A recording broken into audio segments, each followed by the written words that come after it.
గురించి అయితే మాట్లాడుకుందాం. అయితే చిన్ని, మ్యాడీ అయితే డాన్స్ ప్రాక్టీస్ చేయడానికైతే ఒక రూమ్‌లో అందరూ ఆడిటోరియంలాగా ఒక పెద్ద హాల్ ఉంటుంది. ఆ హాల్‌లో ప్రాక్టీస్ చేస్తూ ఉంటారు. ఆ విధంగా చిన్ని, మ్యాడీ ఇద్దరు డాన్స్ ప్రాక్టీస్ చేయడం శ్రేయకసలు నచ్చదు. శ్రేయ మండిపడితే ఇంకా ఆ హాల్ నుంచి బయటికి వచ్చేస్తుంది. వచ్చేసిన తర్వాత లోహితతో చెప్తుంది. "ఆ మధు చాలా ఎక్కువ చేస్తుంది లోహి. నాకసలు నచ్చడం లేదు. నా భావని నాకు దూరం చేస్తుంది" అని అయితే శ్రేయ లోహితో అంటూ ఉంటుంది. అప్పుడు లోహి "ఉండవే, ఒక అరగంట సేపు ఉండు. నేను ఆ మధుమిత పట్టుబడతాను. ఇంక జీవితంలో మన జోలికి రాకుండా చేస్తాను. నేను ఒక పన్నాగం పన్నున్నాను. నువ్వు కొద్దిసేపు వెయిట్ చెయ్యి" అని చెప్తుంది లోహి. అంతలోపు అక్కడికి ఒక అబ్బాయి వస్తాడు. అబ్బాయి ఆ కాలేజీకి సంబంధించిన అబ్బాయి కాదు, బయటి వ్యక్తి. ఆ అబ్బాయి నేరుగా వచ్చి లోహిని మీట్ అవుతాడు. "మేడం చెప్పండి, ఇప్పుడు నేనేం చేయాలి" అని అడుగుతాడు. అప్పుడు లోహి, "నిన్న ఈవినింగ్ నీకు ఫోన్‌లో చెప్పాను కదా! సో, గుర్తుంది కదా! ఇప్పుడు నువ్వు చేయాల్సిన పని అదే. తను ఒక్కటే అక్కడుంది. మ్యాడీ కూడా ఇప్పుడే బయటకొచ్చాడు 10 నిమిషాల ముందుగానే" చెప్తుంది.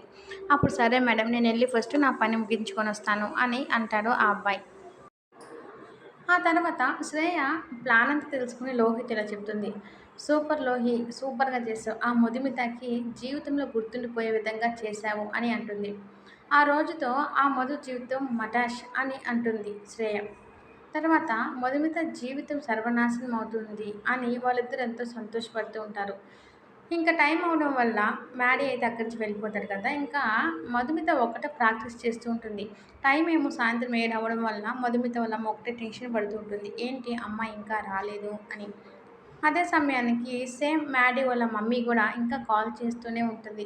మ్యాడీకి, "ఏంటి మ్యాడీ కాల్ అటెండ్ చేయడం లేదు. ఇంకా ఇంటికి రావడం లేదు. టైం చూడండి 7 అయింది. శ్రేయ కన్నా ఫోన్ చేసి కనుక్కుంటాను" అని అనుకుంటూ ఉంటుంది నాగవల్లి.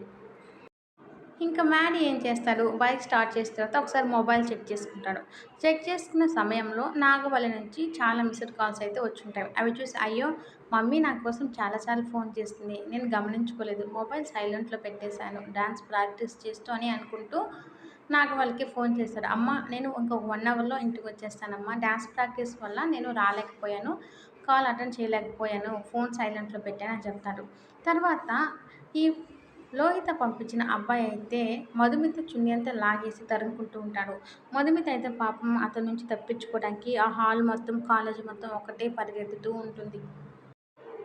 అయితే ఆ అబ్బాయి అయితే మధుమితని కాలేజంతా తరుముతూనే ఉంటాడు. మధు అయితే "మ్యాడీ, మ్యాడీ హెల్ప్ చెయ్ మ్యాడీ, ఎవరో అయితే నన్ను తరుముకుంటున్నారు" అని చెప్పి పెద్దగా అరుస్తూ ఉంటుంది.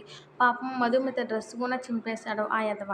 తర్వాత మళ్ళీ అతనేం చేస్తాడు, రూమ్‌లో తీసుకుపోయేసి తలుపేసేస్తాడు. అప్పటికి కూడా కిటికీ దగ్గరకొచ్చి "మ్యాడీ, మ్యాడీ ఒకసారి ఇటు చూడు" అని గట్టిగా అరుస్తుంది. మ్యాడీ అయితే తన బైక్ అద్దంలోంచి గమనించి, అయ్యో! మధుమితని ఎవరో అల్లరి చేస్తున్నారని చెప్పి బైకు, ఫోను 2 అక్కడే పడేసి త్వరగా ఏదైతే డాన్స్ ప్రాక్టీస్ చేసే రూమ్ ఉందో అక్కడికెళ్ళి తలుపులు బద్దలు కొట్టి ఎవరైతే రౌడీ ఉన్నాడు కదా! ఆ అబ్బాయిని చితక్కొట్టి పంపించేస్తాడు. ఆ అబ్బాయి పోతే బయట డోర్ అయితే లాక్ చేసేసి ఎళ్ళిపోయేస్తాడు. డోర్ ఎంత కొట్టినా కూడా డోర్ ఎవరు తీయరు. స్వరూప అయితే స్వరూప అంటే మధు వాళ్ళ మమ్మీ. ఆమె అయితే టైం అవుతుందని చెప్పి ఒకటే టెన్షన్ పడుతూ అటు ఇటు తిరుగుతూ ఉంటుంది. తన భర్తని అడుగుతుంటుంది. తన భర్తని టెన్షన్ పెడుతుంటుంది.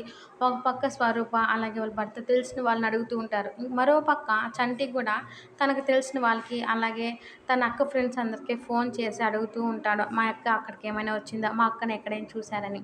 తర్వాత ఇంకా 1 అవర్ అయినా కూడా వాళ్ళు ఇంకా రాలా. మధుమిత అయితే ఇంకా ఇంటికి రాలా. తర్వాత ఏం చేస్తారు, స్వరూప, తన భర్త, తన కొడుకు చంటి ముగ్గురు పోయి స్టేషన్‌లో కంప్లెయింట్ చేస్తారు. మా అమ్మాయి ఇంకా ఇంటికి రాలేదు అని. ఇంకా ఆ తర్వాత పాపం మ్యాడీ అయితే మధుమిత వైపు చూస్తూ, "మధు, అసలు ఆ రౌడీ ఎవరు? నీ పైన ఎందుకు అటాక్ చేశారు?" అని అడుగుతుంటాడు. "ఏమో మ్యాడీ, నాకు తెలీదా? అతన్ని నేను ఇదే ఫస్ట్ టైమ్ చూడటం. అతను ఎందుకొచ్చాడో నాకు తెలీదు. నువ్వు గాని రాకుండా ఉంటే ఈరోజు నా లైఫ్ అంతా స్పాయిల్ అయిపోయేది" అని అంటుంది. తర్వాత మ్యాడీ, "సరే, నీ కాలుకి గాయమైనట్టుంది చూపి మధు" అని చెప్పి కాలు పట్టుకోంగానే అక్కడైతే కాలు వేళ్ళకి గాజు పలుకు గుచ్చుకొని ఉంటుంది. మ్యాడీ అయితే దాన్ని చూసి చాలా బాధతో ఆ గాజు పలుకు తీసేస్తుంటే బ్లడ్ వస్తుంది. తన దగ్గరున్న కర్చీఫ్ తీసి ఆ బ్లడ్ రాకుండా కాలుకి గట్టిగా కట్టేస్తాడు. అలాగే పాపం మధుమిత డ్రెస్ అంతా చినుగుంటుంది కాబట్టి మ్యాడీ జాకెట్ ఏదైతే ఉందో అది మధుమితకిచ్చి వేసుకోమని చెప్తాడు. తర్వాత మ్యాడీ మళ్ళీ మరొకసారి డోర్ దగ్గరికెళ్ళి అంత గట్టిగా కొట్టినా సరే ఎవరు తీయరు. తర్వాత లోహి, శ్రేయ ఇద్దరొచ్చి డోర్ తీయంగానే ఒక్కసారిగా మ్యాడీని చూసి షాక్ అవుతారు. "ఏంటి, మేము పంపించిన అబ్బాయి లేడు. మ్యాడీ ఎందుకున్నాడు? మ్యాడీ ఇందాకే కదా ఇంటికి బయలుదేరాడు" అని చెప్పి శ్రేయ ఒకరి మొహాలు ఒకరు చూసుకుంటూ ఉంటారు. మ్యాడీ అయితే రా మధు బయటికి రా ఏం కాదు నేనున్నాను నువ్వు ధైర్యంగా బయటికి రా అని అంటూ ఉంటాడు. Thank you for watching friends. Don't forget to like, share, comment and subscribe for more videos.